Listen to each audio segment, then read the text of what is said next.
Šo rakstu vietu esmu jau dzirdējis. Katru reizi, kad tu dzirdi, jā, varbūt to pašu raksta vietu.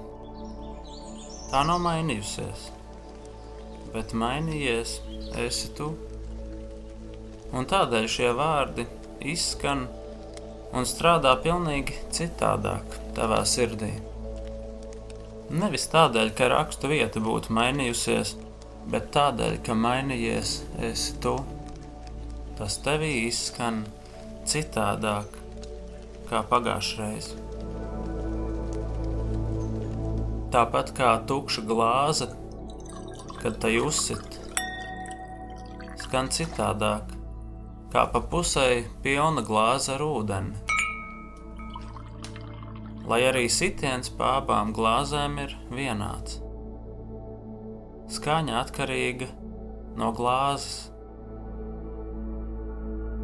Dieva vārda rezonance, kā tas piepildīsies, kā tas īstenosies, ir atkarīga no tevis. Tas tevī ieiet un izskan caur visu to, kāds tu esi. Tas izskan caur tavām dzīves izvēlēm, caur taviem sirds kambariem, caur tavu prātu un taviem lēmumiem. Tas izskan un piepildīsies pie tevis, un citi to dzirdēs caur taviem darbiem, tavām izvēlēm, caur taviem vārdiem. Kāda būs šī izskaņa? Tas atkarīgs no tā, kā Dieva vārds būs izskanējis tevī. Un kas skanēs no tevis, citiem atklās to, kāda ir tava iekšējā pasaule.